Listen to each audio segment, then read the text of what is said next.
Bismillahirrahmanirrahim. Assalamualaikum warahmatullahi wabarakatuh.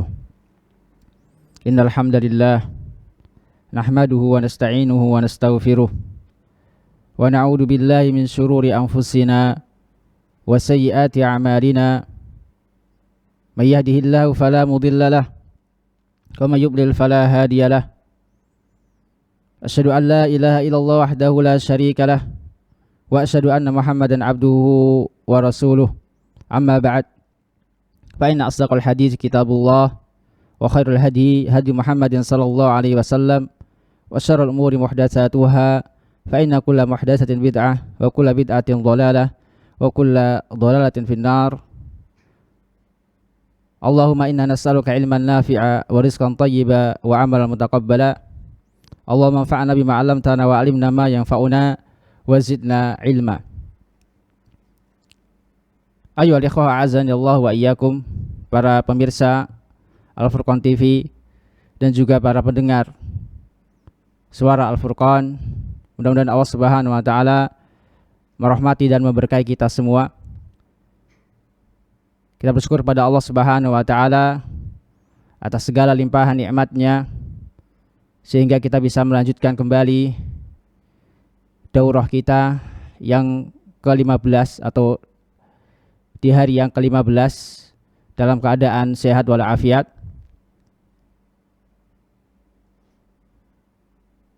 Selanjutnya kita akan melanjutkan kembali hadis atau kumpulan hadis dari kitab Al-Arba'in fi Huquqi Rabbil Alamin karya Syekh Anis Al-Mus'abi hafidhahullah ta'ala.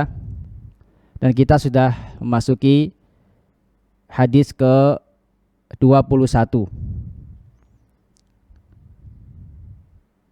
hadis tentang larangan mencela masa atau waktu. Larangan mencela masa atau waktu atau zaman. Kita bacakan hadisnya. Al-hadis al-hadi wal ishrun, hadis ke-21.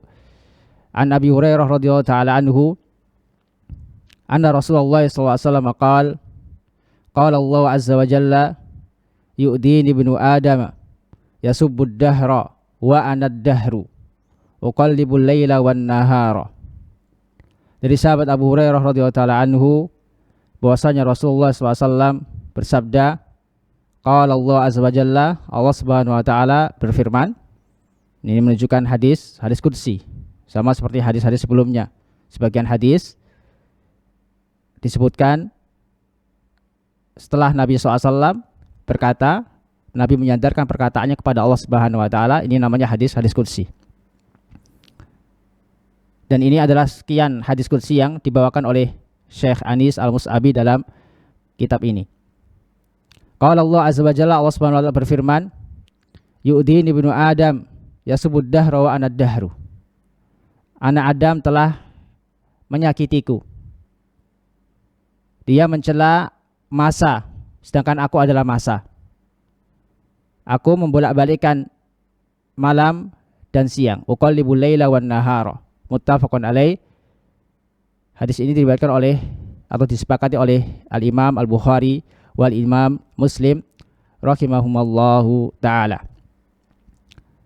Ayyuhal ikhwah azanillahu wa iyyakum, para pemirsa Al-Furqan TV dan juga para pendengar suara Al-Furqan. Mudah-mudahan Allah Subhanahu wa taala merahmati dan memberkahi kita semua. Kita semuanya mengetahui bahwasanya Allah Subhanahu wa taala Sang Pencipta. Allah lah yang menciptakan langit dan bumi beserta seluruh isinya. Bahkan seluruh makhluk diciptakan oleh Allah Subhanahu wa taala, baik berkaitan dengan tempat maupun masa atau zaman, semuanya adalah ciptaan Allah Subhanahu wa ta'ala. Allah Subhanahu wa ta'ala Maha Kuasa. Karena itu dalam hadis ini terdapat beberapa faidah penting, khususnya terkait tentang mencela waktu atau mencela masa atau zaman, yang mana itu merupakan ciptaan Allah Subhanahu wa ta'ala. Maka pelajaran yang penting sekali yang bisa kita ambil atau faedah yang berharga yang bisa kita petik dari hadis Abi Hurairah radhiyallahu taala anhu. Pertama adalah larangan mencela waktu. Karena di sini Allah Subhanahu wa taala berfirman, yu'dini ibnu Adam yasubud dahra. Ini menunjukkan larangan dari Allah Subhanahu wa taala. Allah Subhanahu wa taala merasa terganggu dengan seorang hamba yang mencela salah satu ciptaan dari ciptaan Allah Subhanahu wa taala. Dan tentunya gangguan di sini atau rasa sakit di sini tidak seperti rasa sakit makhluk. Tatkala terkena gangguan atau tertimpa gangguan. Karena sebagaimana Allah Subhanahu wa taala katakan sendiri dalam Al-Qur'an, laisa kamitslihi syai' huwas samiul basir.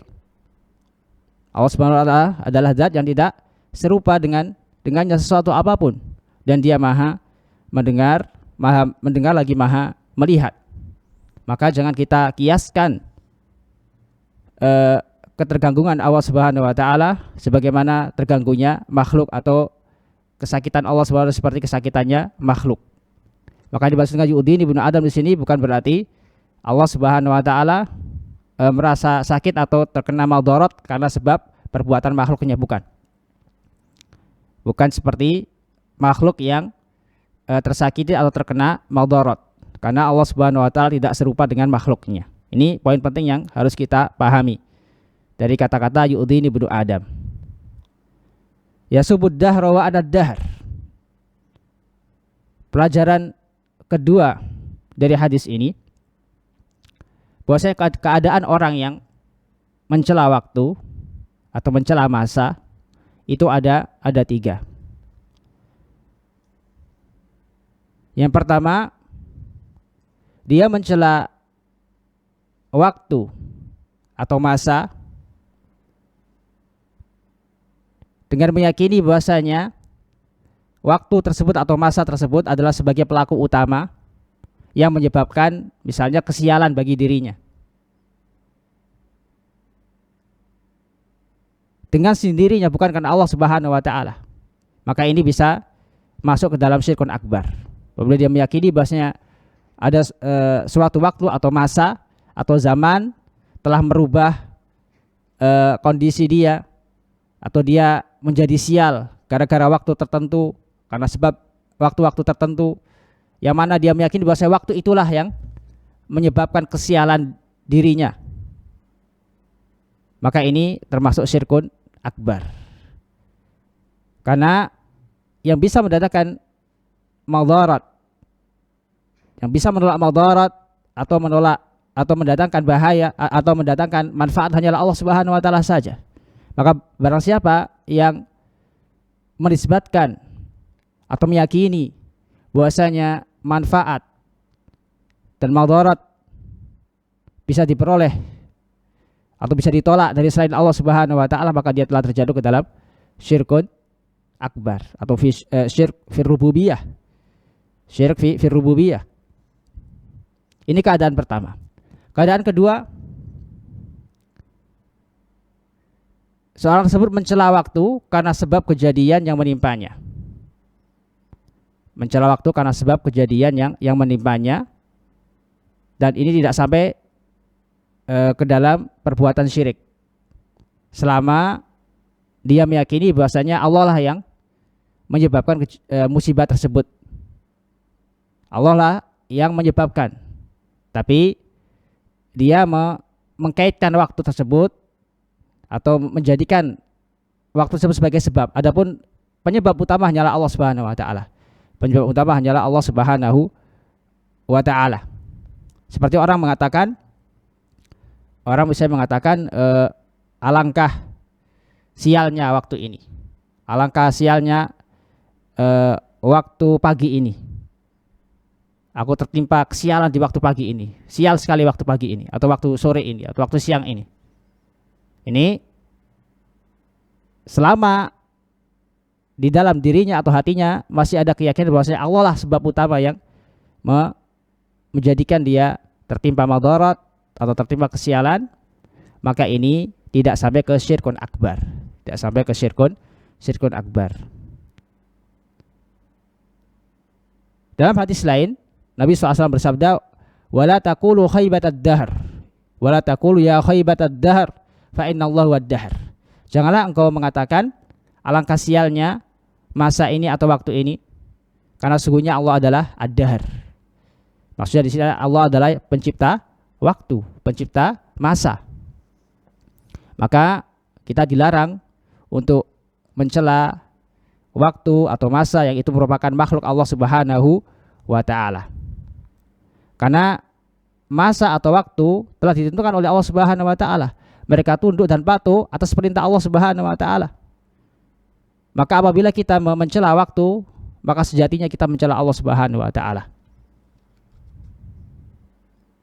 Ini keadaan kedua, tidak sampai ke perbuatan syirik, atau bisa dikatakan syirkun asghar, atau hanya sekedar perbuatan yang haram. Yang ketiga, seorang tidak bertujuan untuk mencela waktu, tidak bertujuan untuk mencela waktu, tapi hanya menghabarkan saja, Ini hukumnya boleh. Hanya bertujuan untuk menghabarkan saja bahwasanya dia dalam waktu atau dalam keadaan yang sulit, di waktu-waktu yang sulit. Misalnya di masa pandemi, dia curhat ke temannya bahwasanya masa-masa pandemi adalah masa yang paling terberat dalam hidupnya, karena mungkin dia di PHK dari pekerjaannya. Nah, ini dalam rangka menghabarkan saja, maka ini tidak sampai ke perbuatan yang haram atau bahkan tidak sampai kepada perbuatan yang syirik. Ini keadaan orang yang mencela masa atau waktu. Pelajaran ketiga dari hadis ini terdapat anjuran atau kewajiban bagi setiap muslim untuk beradab kepada Allah Subhanahu wa taala, baik dalam berucap maupun bertindak atau berkeyakinan. Wajib kita beradab kepada Allah Subhanahu wa taala. Sebagaimana kita wajib beradab dengan makhluk, maka tentunya lebih wajib lagi kita beradab kepada Allah Subhanahu wa taala dengan mengetahui hak-hak Allah Subhanahu wa taala. Ini yang menjadi pokok pembahasan kita, yaitu anjuran untuk kita beradab kepada Allah Subhanahu wa taala, dan termasuk hak Allah Subhanahu wa taala termasuk mengurangi atau merusak hak Allah Subhanahu wa taala seorang mencela salah satu makhluk dari makhluk Allah Subhanahu wa taala, yaitu masa atau waktu. Maka hendaknya kita menjaga lisan kita agar tidak terjatuh ke dalam perbuatan yang dimurkai oleh Allah Subhanahu wa taala, di antaranya adalah mencela waktu.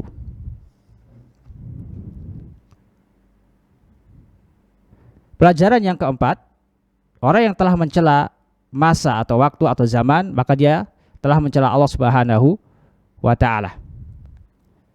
Karena itu Allah Subhanahu wa taala dalam hadis qudsi mengatakan, yu'dini ibnu Adam yasubud dahra wa ana dahr. Yu'dini ibnu Adam. Ini jelas bahwa Allah Subhanahu merasa terganggu dengan ucapan seorang hamba yang mencela masa, yang mana masa atau waktu adalah salah satu ciptaan dari ciptaan Allah Subhanahu wa taala. Makanya kita jaga lisan kita dari perbuatan mencela waktu. Pelajaran yang kelima dari hadis yang mulia ini,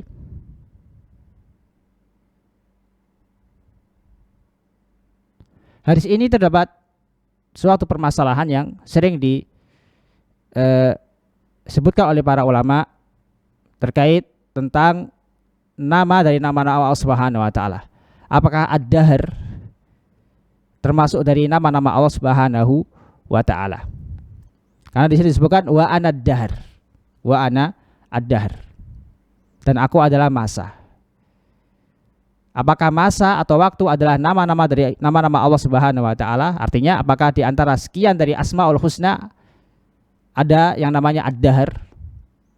Maka pendapat yang paling sahih di antara pendapat para ulama terkait nama-nama Allah Subhanahu wa taala, apakah ada yang namanya ad-dahr? Apakah Allah Subhanahu wa taala menamakan dirinya dengan nama ad-dahr? Pendapat yang paling sahih adalah ad-dahr bukan salah satu dari nama-nama Allah Subhanahu wa taala. Maka maksud dari wa ana dahr di sini adalah khaliqud dahr. Aku adalah pencipta masa atau zaman.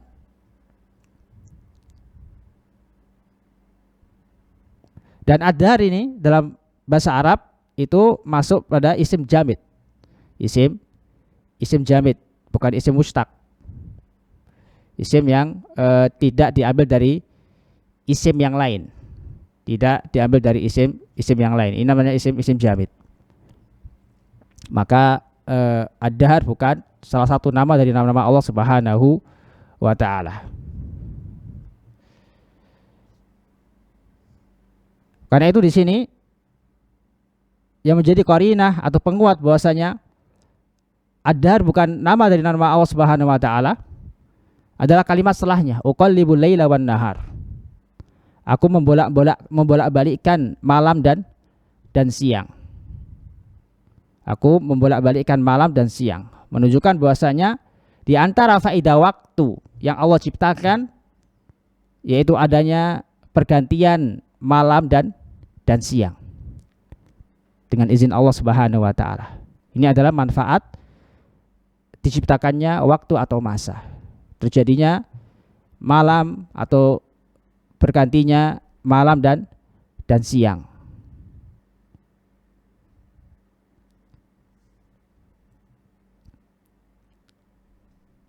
Ma'asyiral muslimin rahimani wa rahimakumullah. Kita lanjut pada hadis selanjutnya. Hadis ke-22. Al-hadis as-sani wal ishrun. Qala al-muallif hafidhahullah ta'ala an Abi Hurairah radhiyallahu ta'ala anhu annahu qala akhna'ul asma'i indallahi rajulun tasamma bimalikil amlaki la malika illallahu azza wa jalla muttafaqun alaih.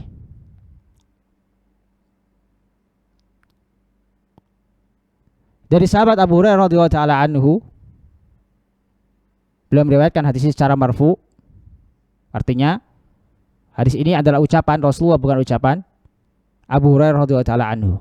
Meskipun dalam kitab di sini tidak disadarkan kepada Nabi SAW, akan tetapi maksud di sini adalah marfu, yaitu hadis atau ucapan yang disandarkan oleh Abu Hurairah kepada Nabi Shallallahu Alaihi Wasallam.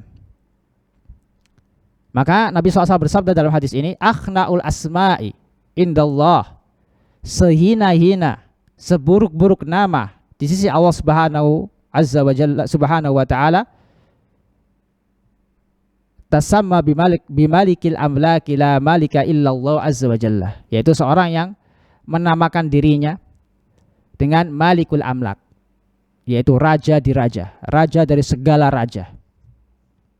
La malika illallah, tidak ada raja kecuali Allah Azza wa Jalla. Muttafaqun alaih. Hadis ini diriwayatkan oleh atau disepakati oleh Al-Bukhari dan Muslim rahimahumallahu taala. Ma'asyiral muslimin rahimani wa rahimakumullah. Kita tahu bahwasanya Allah Subhanahu wa taala disifati dengan sifat sombong, sifat agung. Maka di antara nama dari nama-nama Allah Subhanahu wa taala Al-Malik, yang menguasai, yang merajai. Tidak ada kerajaan yang mutlak kecuali kerajaan Allah Subhanahu wa taala. Beliau yang menguasai seluruh makhluknya. Karena Allah lah yang menciptakan makhluknya, maka sepantasnya Allah Subhanahu wa taala yang menguasai dan mengatur semua urusan makhluknya. Maka tidak selayaknya seorang hamba menamakan dirinya atau memberi nama orang lain dengan nama-nama yang tidak pantas untuk dinamakan, karena nama tersebut berkaitan dengan nama Allah Subhanahu wa taala atau sifat Allah Subhanahu wa taala. Maka hadis yang mulia ini berkaitan dengan adab memberikan nama. Berkaitan dengan adab memberikan nama. Islam tidak melarang kita untuk memberikan nama. Akan tapi Islam mengatur adab-adab dalam memberikan sebuah nama, karena tujuan adanya nama adalah untuk membedakan antara yang satu dengan yang lain. Karena itu sering kita bingung terkait dua orang yang namanya sama.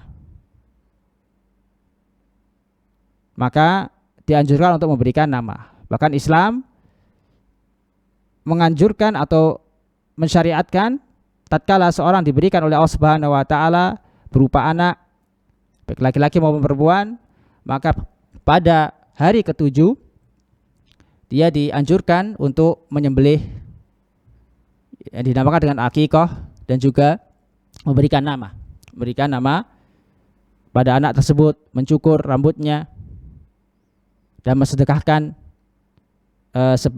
seberat timbangan rambut yang dia cukur dari rambut anaknya. Ini diantara syariat-syariat dalam Islam terkait bayi yang telah lahir. Diantaranya adalah memberikan nama. Namun perlu kita perhatikan dalam memberikan nama, hendaknya kita mengetahui adab-adab dalam memberikan nama. Maka hadis ini mengajarkan kepada kita yang pertama tentang termasuk kesalahan dalam memberikan nama. Seorang memberikan nama kepada anaknya dengan nama-nama yang itu merupakan nama Allah Subhanahu wa taala atau sifat dari sifat Allah Subhanahu wa taala, seperti Malikul Amlak, raja di raja. Dan tidak harus dengan bahasa Arab misalnya. Bisa jadi dengan bahasa yang lain yang maknanya mengandung makna yang mana itu khusus bagi Allah Subhanahu wa taala, salah satu sifat dari sifat Allah Subhanahu wa taala, maka ini tidak diperbolehkan dalam syariat Islam. Sebagaimana dalam hadis ini. Termasuk yaitu mengurangi hak Allah Subhanahu wa taala, seorang memberikan nama anaknya dengan nama-nama yang itu khusus bagi Allah Subhanahu wa taala saja. Seperti Malikul Amlak, atau dalam bahasa lain seperti bahasa Persia misalnya Syahansyah. Jadi tidak harus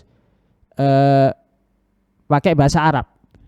Pakai bahasa Ajam seperti bahasa Persia Syahansyah yang artinya raja di raja, yang artinya Malikul Amlak. Ini juga tidak boleh. Maka di antara adab dalam memberikan nama juga, seorang tidak boleh memberikan nama dengan nama-nama yang mengandung tazkiyatun nufus. Maksudnya di sini adalah nama yang bisa menjadikan seorang itu takjub terhadap dirinya sendiri atau merasa paling suci sendiri. Contoh misalnya Aksanun Nas, orang yang paling, manusia yang paling baik. Ini sebagai para ulama memakruhkan nama-nama seperti ini. Memakruhkan nama seperti ini. Karena itu Nabi SAW sering merubah nama-nama para sahabat. Bahkan Ali bin Abi Thalib pernah ketika lahir Al-Hasan, anak pertama dari Ali bin Abi Thalib radhiyallahu ta'ala anhu, Nabi SAW bertanya kepada Ali, akan engkau beri nama siapa? Akan engkau beri nama apa anakmu ini? Maka Ali bin Abi Thalib mengatakan, aku akan beri nama anakku ini dengan nama Al-Harb, perang, artinya perang, Al-Harb. Nabi SAW tidak mengizinkannya. Sammihi bil Hasan, kata Nabi SAW, sammihi bil Hasan, kasih dia nama Al-Hasan. Demikian juga ketika Fatimah radhiyallahu ta'ala anha melahirkan anak kedua, yaitu anak kedua. Ali juga pengen menamakan anaknya sebagai dengan nama Al-Harb. Maka Nabi SAW menamai cucunya dengan Al-Husain. Al-Husain. Karena ini dua nama yang baik. Dua nama yang baik. Adapun nama Al-Harb ini menurut Nabi SAW nama yang tidak pantas. Nama yang tidak pantas. Contoh yang lain, Nabi SAW pernah mengganti nama anak dari Abu Salamah atau anak tiri beliau, karena beliau menikahi istri dari Abu Salamah sepeninggalan Abu Salamah. Beliau ganti nama anak perempuan Abu Salamah dengan Zainab. Tadinya namanya Barrah. Namanya Barrah yang artinya perempuan yang baik. Perempuan yang baik. Maka Nabi SAW mengganti dengan nama Zainab. Karena ada unsur apa? Tazkiyatun nafas. Tazkiyatun nafas. Karena ditakutkan kalau misalnya kelak dia dewasa, ternyata dia tidak baik. Meskipun sebagian nama adalah doa. Tapi kalau bisa menyebabkan tazkiyatun nafas atau seorang merasa dirinya paling baik atau menjadikan dia ujub karena namanya, maka ini sebagian para ulama menghukumi makruh nama-nama seperti itu. Nama-nama seperti itu. Atau nama-nama yang kurang enak didengar, nama-nama yang buruk, nama-nama yang tidak layak untuk dinamakan seorang dengannya, seperti ar-rajim, yang terlaknat, yang terkutuk. Ini tidak boleh seorang menamakan dirinya atau menamakan anaknya dengan nama-nama yang dilarang, nama-nama yang tidak baik. Ini di antara adab dalam memberikan nama di dalam Islam. Maka seorang hendaknya berusaha untuk memberikan nama anaknya dengan nama-nama yang baik. Di antaranya adalah nama Abdullah, yang nama-nama yang disadarkan kepada Allah Subhanahu wa taala, Abdullah, Abdurrahman. Nabi SAW pernah bersabda, ahabbu al-asma ilallah Abdullah wa Abdurrahman wa asdaquha al-Hammam wal Haris. Atau kama qala SAW, nama yang paling dicintai oleh Allah Subhanahu wa taala adalah nama Abdullah dan nama Abdurrahman, dan yang paling baik nama Al-Haris atau Al-Hammam. Al-Haris atau Al-Hammam. Ini di antara nama-nama yang dianjurkan oleh Nabi SAW. Atau bisa kita memberikan nama dengan nama-nama para sahabat atau nama-nama para nabi dan rasul. Ini adab dalam memberikan nama.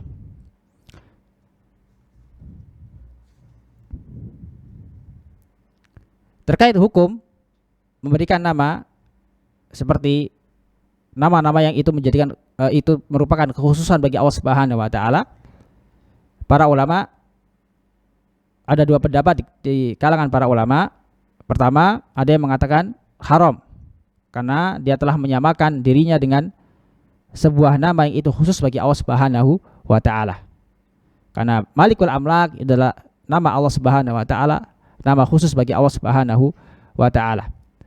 Pendapat yang kedua, boleh apabila dia tidak bermaksud untuk takabur atau menyerupakan dirinya dengan Allah Subhanahu wa taala.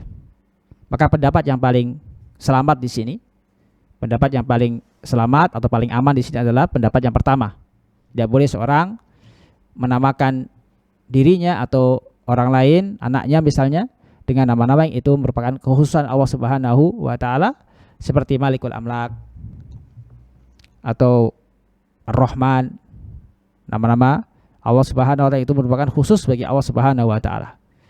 Kalaupun pengen, maka sandarkan kepada Allah Subhanahu wa taala, sandarkan dengan kata hamba seperti Abdurrahman, Abdurrahim, Abdullah, Abdul Bar, Abdul Malik, dan nama-nama Allah Subhanahu wa taala yang lain. Ini tidak mengapa. Faedah kedua dari hadis ini, wajibnya kita bertawadhu di depan Allah Subhanahu wa taala dengan tidak memberikan nama dengan nama-nama yang mengandung kesombongan. Nama-nama yang mengandung kesombongan atau nama-nama yang merupakan ciri khas atau khusus bagi Allah Subhanahu wa taala. Selanjutnya hadis ke 23. Qala al-muallif hafidhahullah ta'ala an Abi Hurairah radhiyallahu ta'ala anhu anna Rasulullah sallallahu alaihi wasallam qala la yaqulanna ahadukum Allahumma ghfirli in syi'ta Allahumma arhamni in syi'ta liya'zimil mas'alata fa innahu la mukriha lahu muttafaqun alaihi.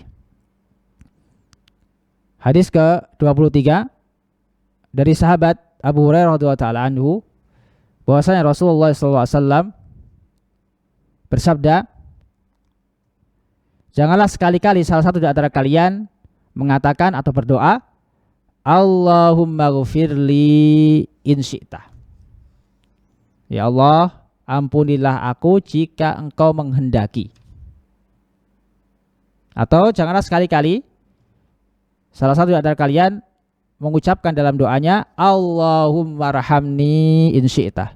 Ya Allah, kasihilah aku, rahmatilah aku in syi'ta jika engkau kehendaki. Liya'zimil mas'alata, maka hendaknya dia serius dalam meminta kepada Allah Subhanahu wa taala, bersungguh-sungguh dalam meminta kepada Allah Subhanahu wa taala. Fa innahu la mukriha lahu. Karena tidak ada seorang pun yang bisa memaksa Allah Subhanahu wa taala.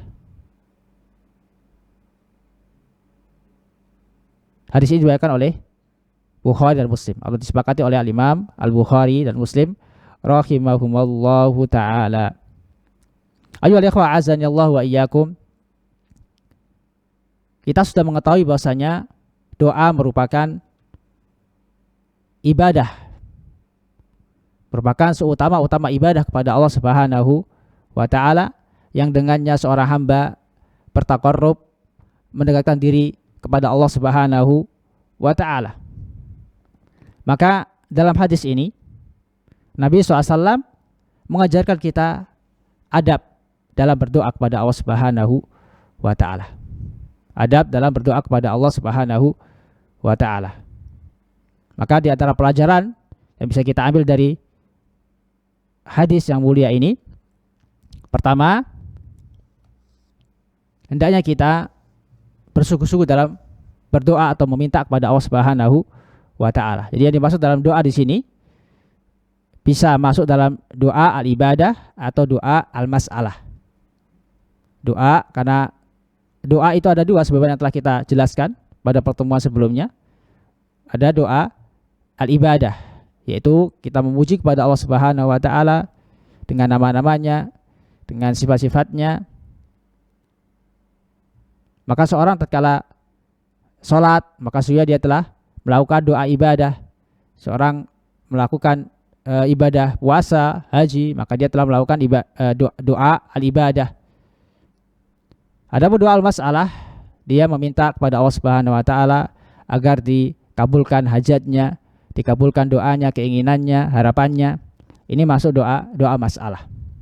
Maka di antara adab dari adab berdoa kepada Allah Subhanahu wa taala, hendaknya kita serius, bersungguh-sungguh, yakin bahwa Allah Subhanahu wa taala akan mengabulkan doa kita. Yakin bahwa Allah Subhanahu wa taala akan mengabulkan doa kita. Karena Allah Subhanahu wa taala pasti mengabulkan doa kita. Allah sendiri yang mengatakan. Dan surah Al-Baqarah, Allah Subhanahu wa taala berfirman, "Wa idza sa'alaka ibadi anni fa inni qarib. Ujibu da'watad da'i idza da'an. Falyastajibu li wal yu'minu bi la'allahum yarshudun." Dan jika hambaku bertanya kepadamu wahai Nabi, maka jawablah bahwasanya aku adalah dekat. Aku adalah dekat.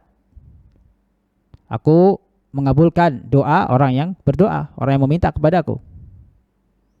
Falyastajibu li, maka hendaknya dia menjawab panggilanku. Maksudnya hendaknya dia melakukan kewajiban-kewajiban yang Allah Subhanahu wa taala wajibkan dan meninggalkan larangan-larangan Allah Subhanahu wa taala. Ini makna falyastajibu li. Wal yu'minu bi, dan dia beriman kepadaku.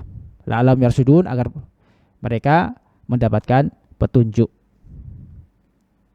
Maka apapun yang ingin kita harapkan, ingin kita minta mintakan kepada Allah Subhanahu wa taala. Tidak perlu kita meminta melalui perantara-perantara. Karena Allah tidak butuh perantara. Allah tidak butuh perantara. Allah Maha mengabulkan doa. Allah Maha dekat. Dan di antara adab kita dalam berdoa, kita harus yakin. Harus yakin. Diambil dari sabda Nabi SAW, liya'zibil mas'alah. Hendaknya dia bersungguh-sungguh serius dalam berdoa. Karena itu dalam riwayat yang lain, Nabi SAW bersabda dalam riwayat Tirmidzi, hadis Abu Hurairah, ud'ullaha wa antum muqinuna bil ijabah. Berdoalah kepada Allah Subhanahu wa taala dan engkau yakin, dalam kondisi yakin bahwasanya Allah Subhanahu wa taala pasti menjawab doamu. Wa'lamu annallaha la yastajibu du'aan min qalbin ghafirin lahin. Min qalbin ghafirin lahin. Dan ketahuilah bahwa Allah Subhanahu wa taala tidaklah mengabulkan suatu doa dari hati orang yang lalai. Orang yang lalai, min qalbin ghafirin lahin. Nah, Allah Subhanahu wa taala tidak mengabulkan doa orang yang lalai, orang yang hatinya lalai. Lisannya mengucapkan doa tapi hatinya tidak hadir. Tidak yakin. Tidak yakin.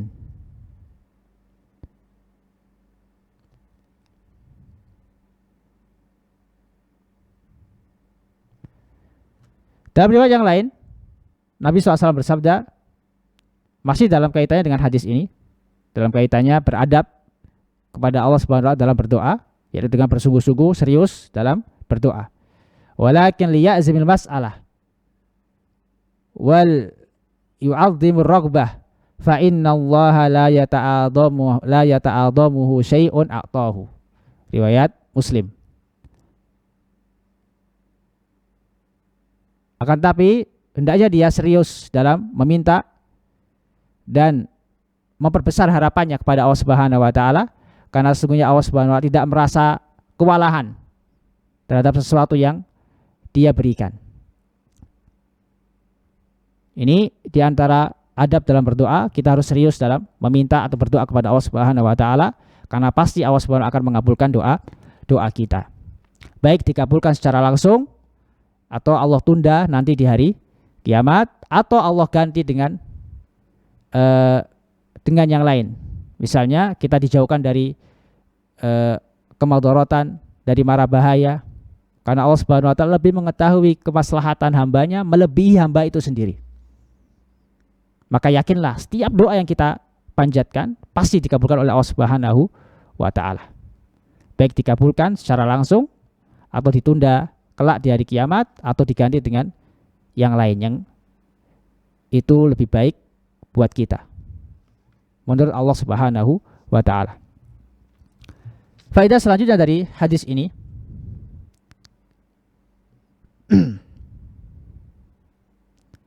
wajibnya kita menerima dan ridha terhadap takdir Allah Subhanahu wa taala. Menerima dan ridha terhadap takdir Allah Subhanahu wa taala. Pelajaran ketiga,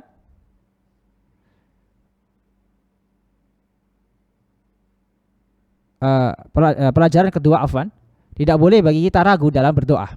Kebalikan dari yang pertama, tidak boleh bagi kita ragu dalam berdoa, karena Allah Maha mengabulkan doa. Maka termasuk seorang itu ragu dalam berdoa, dia mengatakan Allahumma ghfirli in syi'ta. Ya Allah, ampunilah aku jika engkau kehendaki. Ini menunjukkan bahwa dia tidak serius dalam berdoa. Dia merasa ragu bahwa Allah Subhanahu wa taala zat yang mengabulkan doa. Termasuk su'ul adab ma'allah, termasuk adab yang buruk. Seorang tatkala berdoa, dia berdoa dengan kalimat seperti ini, Allahumma ghfirli in syi'ta, Allahumma arhamni in syi'ta. Seakan-akan dia meragukan Allah Subhanahu wa taala. Seakan-akan dia tidak butuh Allah Subhanahu wa taala. Seakan-akan dia mempermainkan Allah Subhanahu wa taala. Maka jika engkau meminta ampunan kepada Allah Subhanahu wa taala, mintalah dengan serius. Allahumma ighfirli, tanpa ada kaitannya dengan apa? Masyiah atau kehendak Allah Subhanahu wa taala, in syi'ta, jika engkau kehendaki. Atau tatkala kita meminta rahmat dari Allah Subhanahu wa taala, pastikan dengan mengatakan Allahumma arhamni, tanpa ditambahi dengan in syi'ta, jika engkau kehendaki. Karena ini termasuk su'ul adab ma Allah, termasuk tidak beradab kepada Allah Subhanahu wa taala dalam berdoa.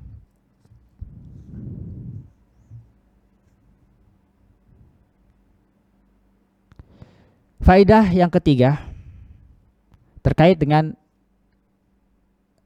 kata in syi'ta atau mengkaitkan dengan kehendak Allah Subhanahu wa taala.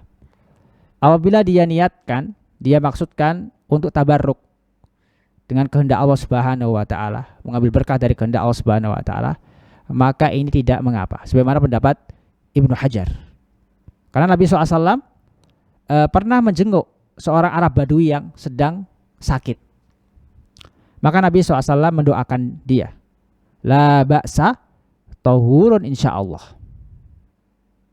Tidak mengapa, mudah-mudahan sakitmu sebagai penggugur dosamu atau untuk membersihkan dosamu, insyaallah jika Allah kehendaki. Sebagai apa? Bentuk tabarruk dari kalimat insyaallah. Ini tidak mengapa menurut Al-Hafidz Ibn Hajar.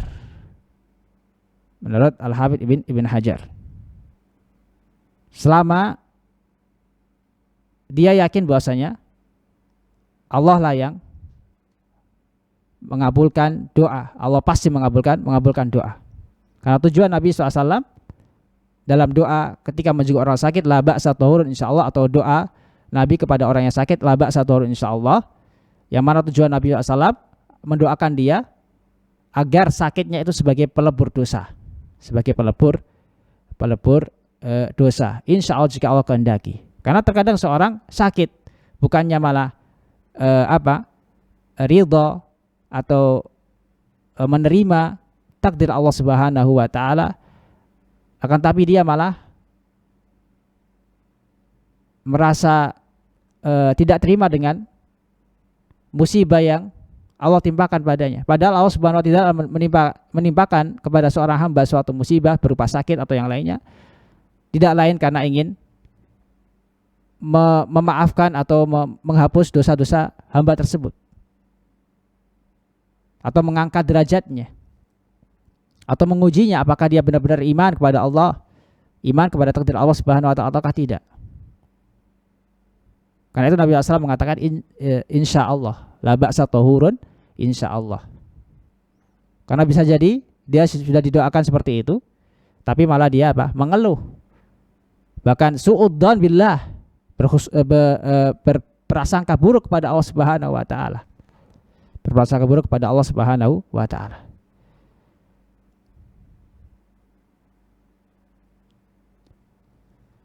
Tab selanjutnya hadis ke 24. Hadis ke 24.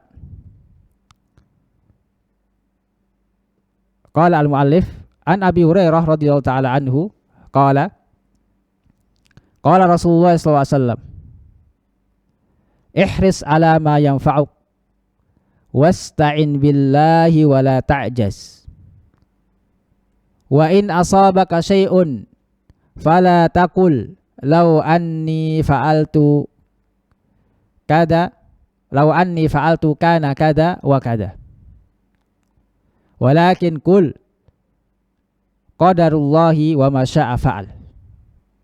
Dalam riwayat yang lain, walakin kul qaddarallahu wa ma syaa fa'al. Fa inna law taftahu amala syaitani. Rawahu Muslim.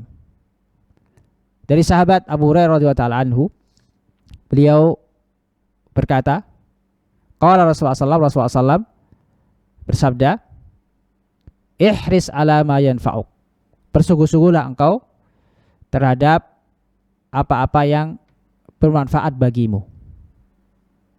Wasta'in billahi wala ta'jas.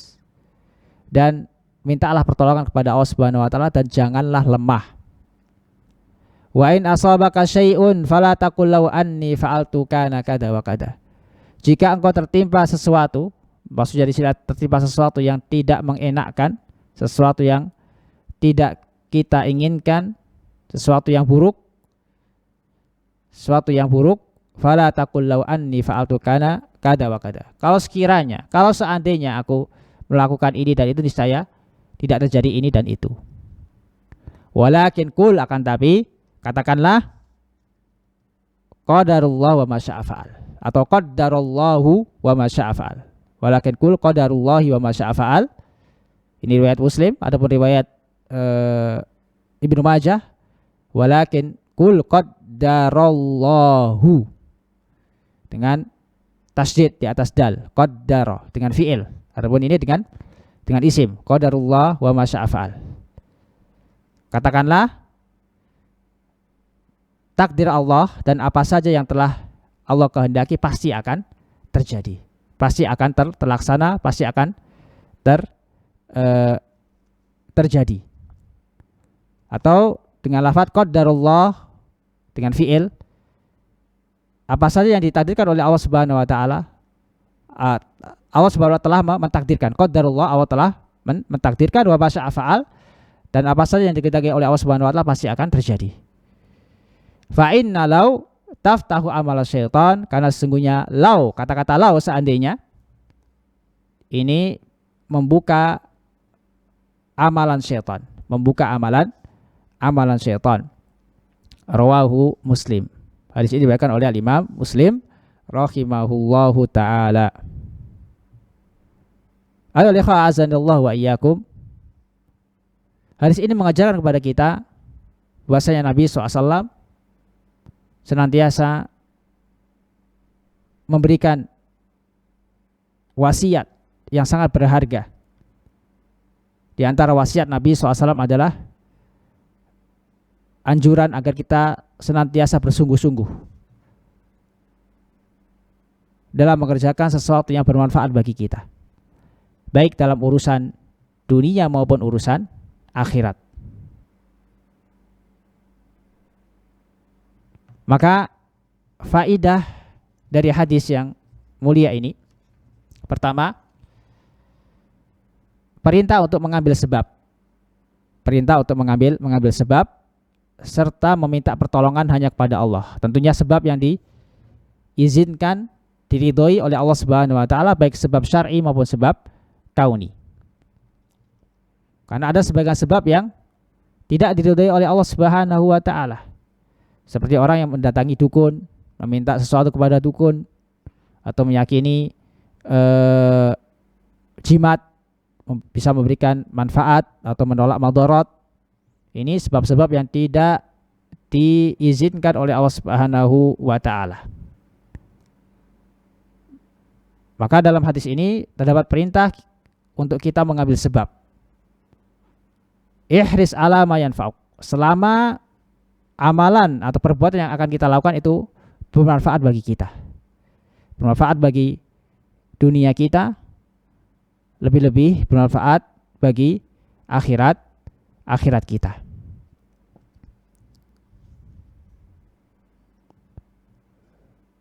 Baik berkaitan dengan urusan dunia seperti pekerjaan, lebih-lebih pekerjaan tersebut bisa menyebabkan manfaat bagi orang lain.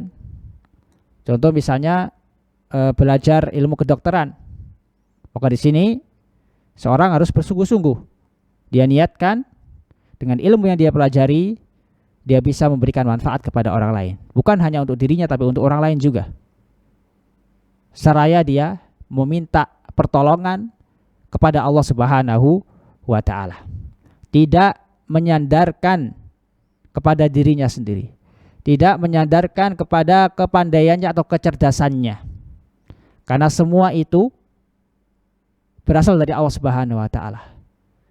Kecerdasan, kepandaian, keahlian, keterampilan itu murni dari Allah Subhanahu wa taala. Allah titipkan kepadanya. Bagaimana dia bersyukur kepada Allah Subhanahu wa taala, ataukah sebaliknya malah lalai dari nikmat atau karunia yang diberikan oleh Allah Subhanahu wa taala. Maka hendaknya kita bersungguh-sungguh dalam segala hal yang bermanfaat bagi kita, dan jangan lupa meminta pertolongan kepada Allah Subhanahu wa taala. Maka ini yang dimaksud dengan tawakal yang sempurna. Tawakal yang sempurna tatkala kita mengerjakan suatu amal yang itu manfaat bagi kita. Dan yang kedua, kita kita meminta pertolongan kepada Allah Subhanahu wa taala, kemudian kita menyerahkan usaha kita kepada Allah Subhanahu wa taala. Karena yang menentukan hanyalah Allah Subhanahu wa taala. Wala ta'jas, dan janganlah engkau lemah. Lemah dalam fi'lul asbab, mengambil sebab, berusaha, dan lemah dalam isti'anah. Lemah dalam isti'anah atau meminta pertolongan kepada Allah Subhanahu wa taala. Karena termasuk hak Allah Subhanahu wa taala yang harus dipenuhi setiap hambanya, yaitu seorang hamba tidak meminta pertolongan kecuali hanya kepada Allah Subhanahu wa taala.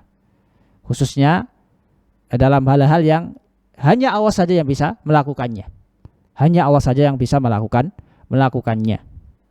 Maka seorang yang meminta kepada selain Allah Subhanahu wa taala, yang mana hal tersebut hanya Allah saja yang bisa melakukannya atau mengabulkannya, maka dia telah terjatuh ke dalam perbuatan syirik.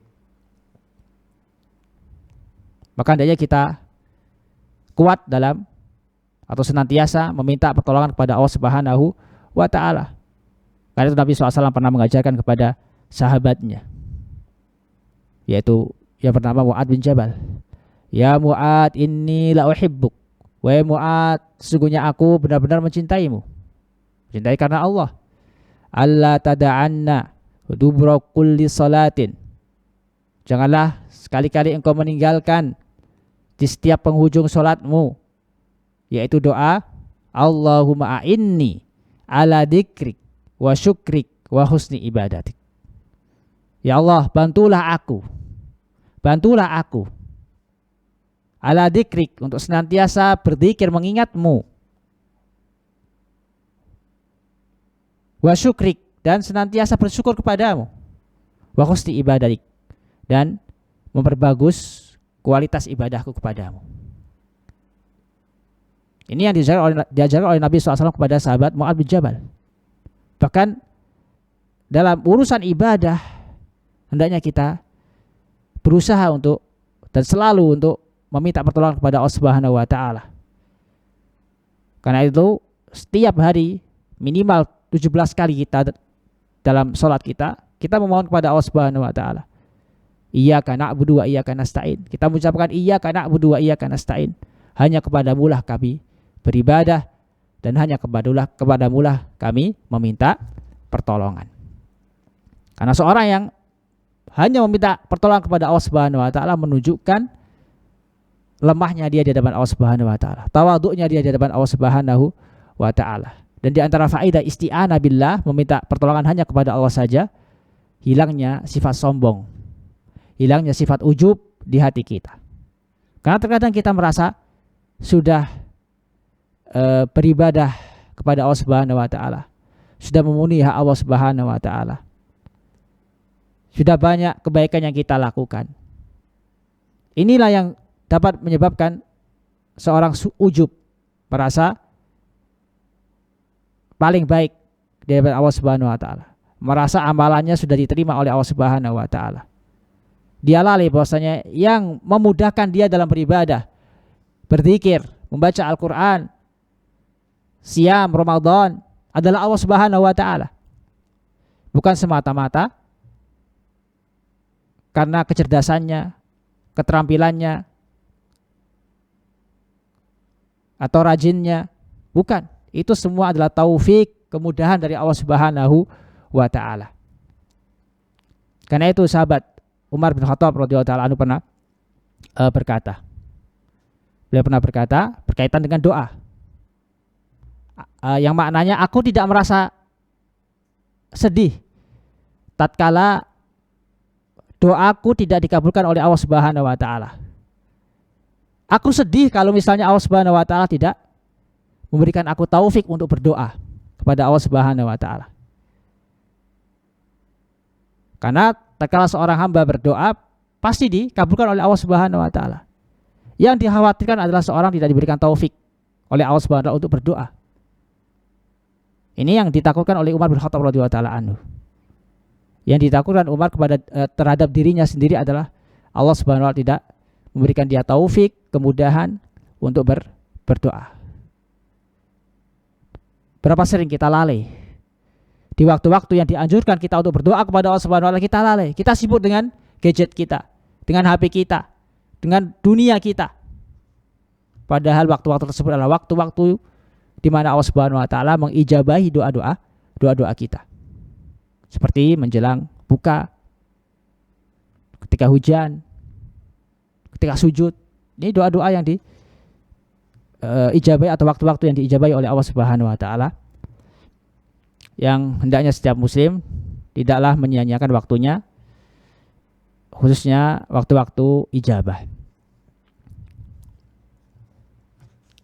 Faedah kedua dari hadis ini, hendaknya setiap muslim menerima atau wajib bagi setiap muslim menerima dan ridha terhadap takdir Allah Subhanahu wa taala. Menerima dan ridha terhadap takdir Allah Subhanahu wa taala. Karena itu Nabi SAW menyebutkan di dalam hadis ini, wa in asabaka syai'un fala taqul law anni fa'altu kana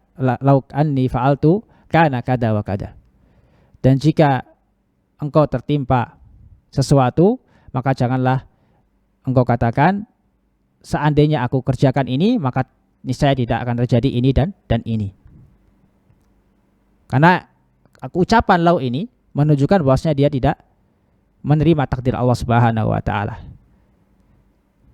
Seakan-akan dia tidak ridha terhadap takdir Allah Subhanahu wa taala. Maka wajib bagi kita untuk menerima dan ridha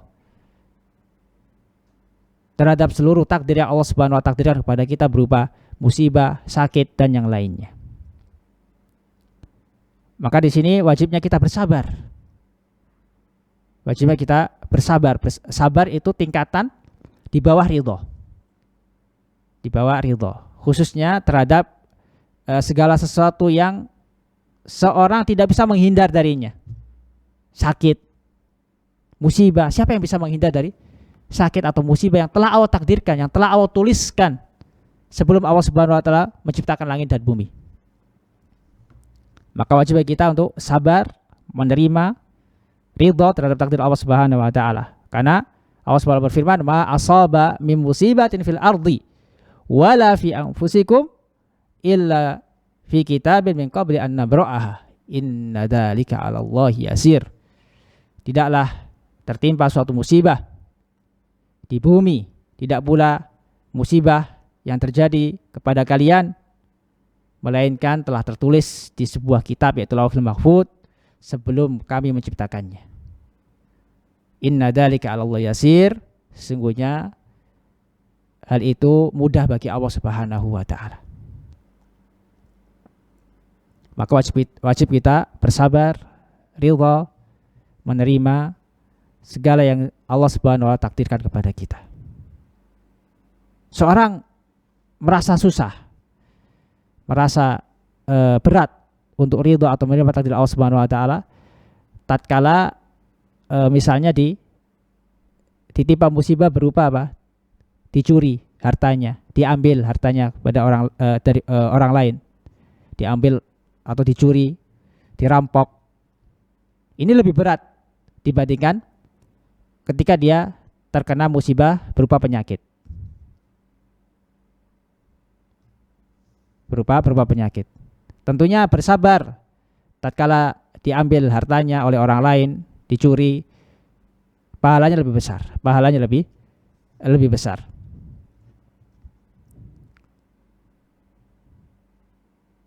Karena berkaitan dengan orang lain. Di situ ada apa? Ada hikmah yang lain. Ada pahala yang lain. Di antaranya adalah pahala dia memaafkan orang lain. Maafkan, pahala dia menerima takdir Allah Subhanahu wa taala pahala dari dia memaafkan orang tersebut, orang yang menyakiti dia, orang yang mengambil harta dia. Tentunya ini lebih besar apa pahalanya.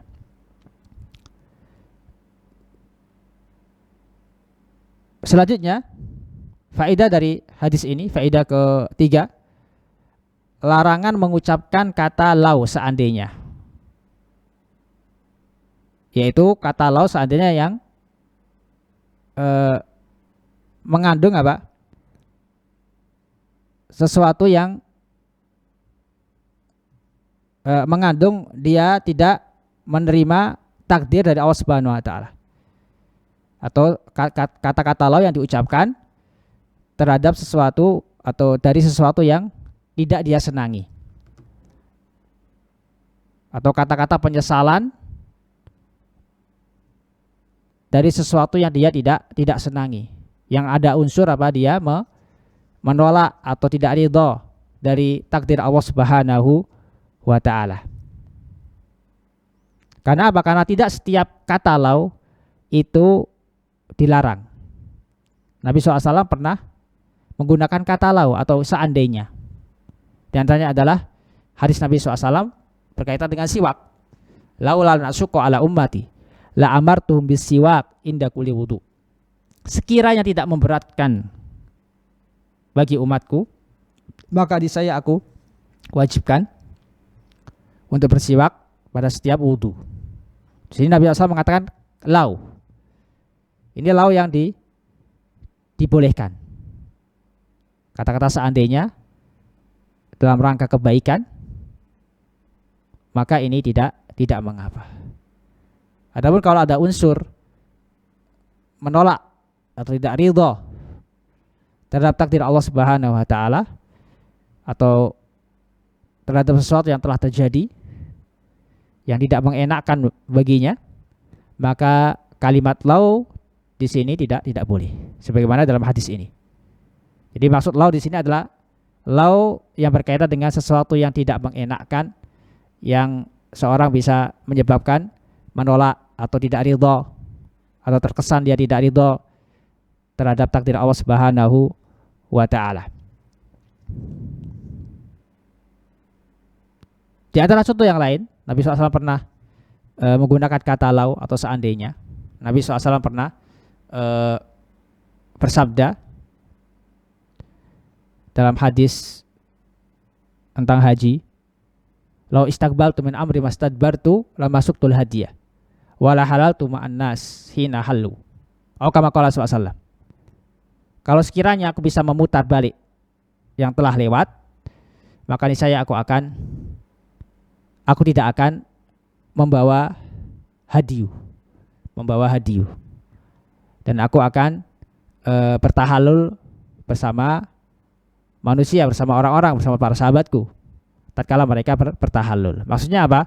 Nabi SAW ketika haji wada pada tahun 10 Hijriyah, beliau dalam keadaan membawa binatang, membawa apa? Hadiyu. Maka beliau memilih haji kiron. Meskipun demikian, beliau membolehkan para sahabat yang tidak membawa al-hadiyu, tidak membawa al-hadiyu dari daerah mereka, khususnya dari Madinah, untuk apa? Mengambil haji tamattu. Artinya setelah melakukan umroh, mereka boleh bertahallul. Sedangkan Nabi SAW karena beliau membawa hadiyu, maka beliau tetap dalam keadaan ihram sampai selesai manasik haji, sampai selesai ibadah haji.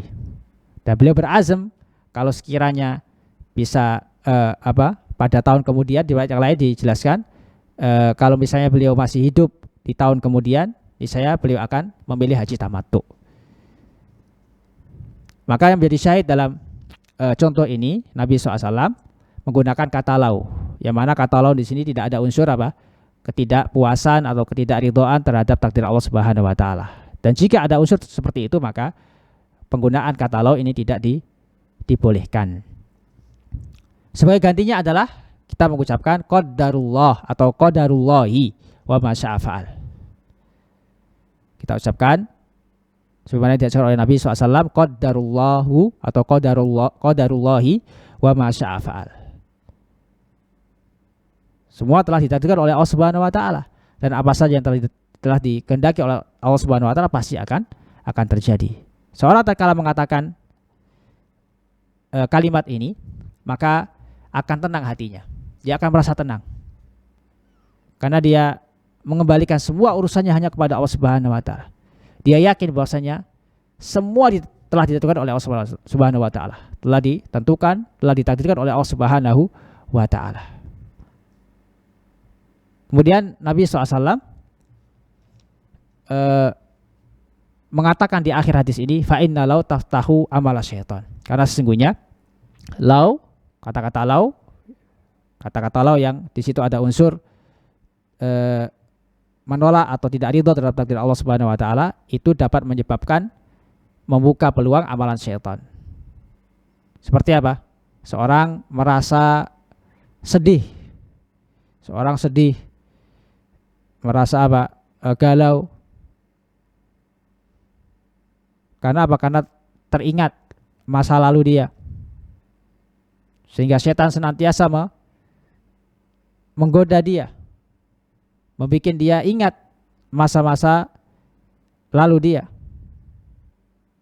Masa-masa lalu dia karena sebab musibah yang Allah takdirkan kepada dia, sehingga dia mengucapkan kata-kata yang dimurkai oleh Allah Subhanahu wa taala, seperti bersuudzon kepada Allah Subhanahu wa taala, berprasangka buruk kepada Allah Subhanahu wa taala. Ini yang dimaksud dengan amal syaitan, yaitu membuat orang bersuudzon kepada Allah Subhanahu wa taala dan terus-menerus dalam keadaan bersedih.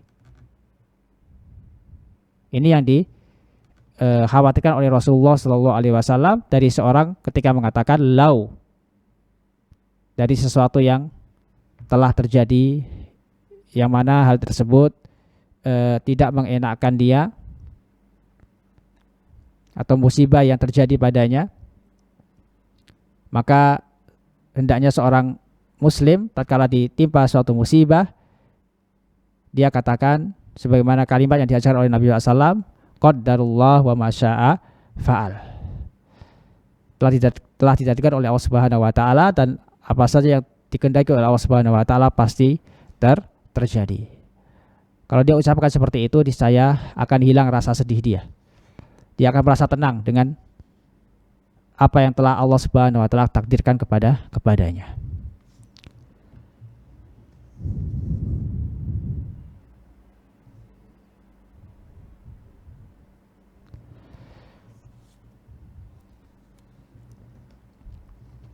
Selanjutnya hadis ke-25. Al-hadis al-khamis wal ishrun.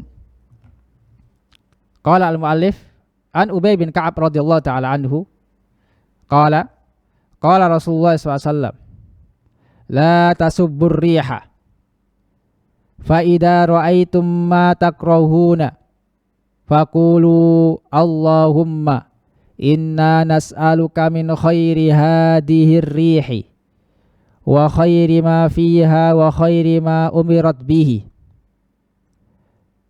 wa na'udzu bika min syarri hadhihi rihi wa syarri ma fiha wa syarri ma umirat bihi. Rawahu Tirmidzi. Jadi sahabat Ubay bin Ka'ab radhiyallahu taala anhu, beliau termasuk sahabat Nabi SAW yang terkenal dengan ilmu qiraahnya, qari, faqih, ahli fikih, ahli qiraat, ahli fikih, termasuk salah satu penulis Al-Quran dan juga perawi hadis Nabi SAW dari kalangan sahabat. Beliau wafat pada tahun 30 Hijriah. An Ubay bin Ka'ab radhiyallahu ta'ala anhu qala Rasulullah sallallahu la tasubbu ar-riha. Nabi SAW bersabda, janganlah kalian mencela angin. Fa idza ra'aitum ma takrahun, dan jika engkau melihat sesuatu yang tidak engkau sukai atau sesuatu yang engkau benci dari angin, faqulu, maka katakanlah, berdoalah, Allahumma inna nas'aluka min khairi hadhihi. Ya Allah, aku meminta kepadamu kebaikan dari angin ini. Wa khairi ma fiha wa khairi ma umirat bihi. Dan kebaikan dari apa saja yang dibawa oleh angin ini. Dan apa saja yang diperintahkan olehnya. Diperintahkan kepadanya. Wa na'udzubika min syarri hadhihi rih. Dan aku berlindung kepadamu dari keburukan dari angin ini. Wa syarri ma fiha. Dan keburukan yang terjadi karena angin ini atau angin tersebut. Wa syarri ma umirat bihi. Dan keburukan yang diperintahkan kepadanya.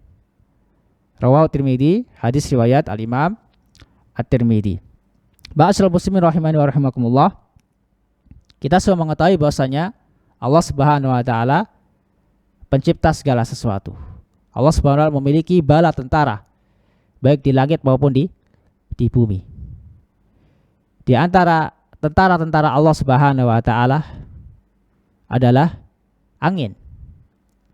Sering kita mendengar bagaimana Allah Subhanahu wa taala mengadab suatu kaum karena sebab kekufuran mereka. Dengan apa? Dengan mengirimkan angin kepada mereka sehingga memporak-porandakan, menghancurkan pemukiman mereka atau tempat tinggal mereka. Maka di antara hikmah diciptakan angin, terkadang angin bisa menyebabkan rahmat atau mendatangkan rahmat, terkadang pula menyebabkan adab. Terkadang pula menyebabkan adab. Maka faidah atau pelajaran dari hadis ini, larangan, pertama larangan mencela angin. Larangan mencela angin. Karena angin termasuk makhluk dari makhluk-makhluk Allah Subhanahu wa taala. Maka orang yang mencela angin, maka sejatinya dia telah mencela Allah Subhanahu wa taala selaku pencipta angin tersebut.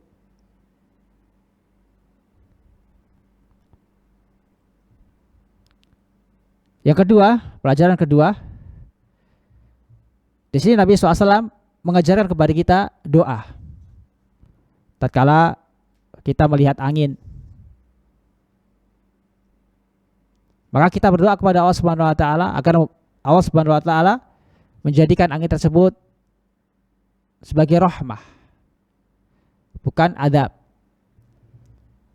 Jangan sampai angin tersebut menjadi penyebab kita diadab oleh Allah Subhanahu wa taala.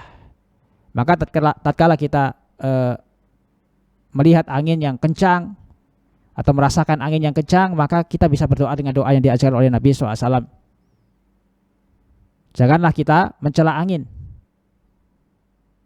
Janganlah kita mencela angin, karena angin adalah makhluk Allah Subhanahu wa taala. Maka barang siapa yang mencela angin, maka dia telah mencela Allah Subhanahu wa taala. Faedah selanjutnya, yang ketiga, terkait permasalahan mencela atau melaknat orang lain. Karena di antara makna laknat adalah apa? Mencela. Apakah boleh kita mencela makhluk Allah yang lain selain angin, seperti onta atau binatang atau makhluk-makhluk Allah yang lain? Bolehkah kita mencelanya? Atau mencela orang yang berbuat zalim, apakah ini boleh dalam syariat Islam? Para ulama rahimahumullah memperinci terkait apa? Hukum mencela. Maka jawabannya boleh. Secara umum jawabannya boleh. Jawabannya apa? Boleh kita mencela apabila orang tersebut apa? Melakukan kedzaliman, Adapun makhluk Allah yang lain, makhluk Allah yang mana dia tunduk hanya kepada Allah Subhanahu wa taala, tidak boleh kita mencelanya. Tidak boleh kita mencelanya. Sebagaimana dalam sebuah hadis diceritakan bahwasanya Nabi SAW pernah berpapasan dengan seorang perempuan badui yang mana dia menunggangi onta dan membawa banyak barang. Dan ketika saat itu dia kaget ketika berpapasan dengan Nabi SAW dan tempatnya sangat sempit, Maka dia melaknat, mencela onta yang dia tunggangi, Kemudian Rasulullah SAW menegur dia agar tidak mencela binatang yang dia tunggangi, karena dia tidak salah, ngapain dicela. Ini termasuk adab kita kepada makhluk Allah yang lain. Tidak boleh kita mencela. Bagaimana dengan orang yang zalim, yang melakukan kezaliman? Boleh kita mencelanya? Boleh. Jawaban para ulama boleh. Bolehkah kita menyebutkan identitasnya, namanya? Nah, ini yang menjadikan perselisihan di antara para ulama. Ada dua pendapat. Pertama, boleh kalau mengandung maslahat. Maslahat. Boleh kita sebutkan namanya. Kalau di situ ada maslahat agar orang-orang terhindar dari keburukan dia, agar orang-orang tidak terpengaruh dengan kesesatan dia. Dan ini dilakukan oleh sebagian ahli hadis dalam ilmu jarh wa ta'dil. Jadi kalau kita melihat ilmu hadis, kita akan dapati bagaimana para ulama saking semangatnya, saking gigihnya dalam menjaga hadis-hadis Nabi SAW, sampai-sampai mereka mencela atau mentahdir, memperingatkan orang dari mengambil hadis dari orang-orang yang tidak siqah, dari orang-orang yang kadzab, pendusta, karena dikhawatirkan dia berdusta atas nama Nabi SAW. Maka mencela orang lain dalam hal ini, dalam masalah ini, dalam rangka menjaga hadis Nabi SAW, maka ini dibolehkan untuk maslahat din. Maslahat din.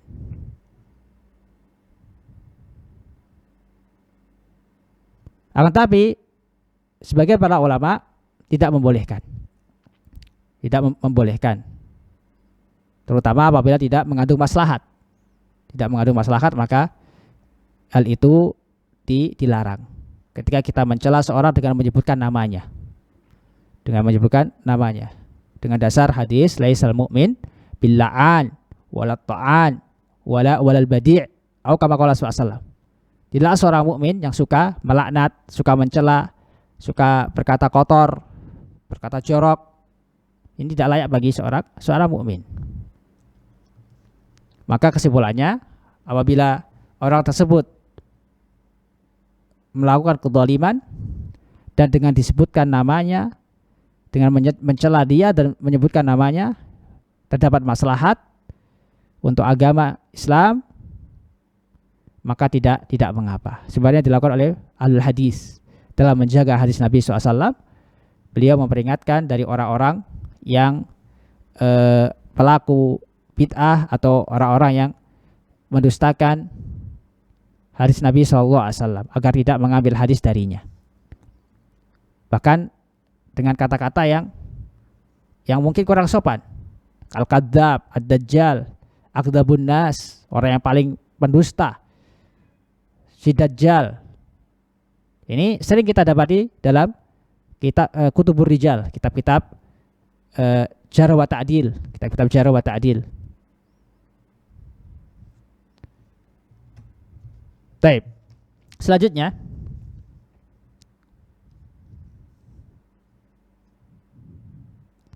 hadis ini memberikan kita pelajaran. Yang pertama, larangan mencela angin. Tadi telah kita jelaskan. Yang kedua, berlindung kepada Allah Subhanahu wa taala ketika tertimpa kesulitan atau musibah.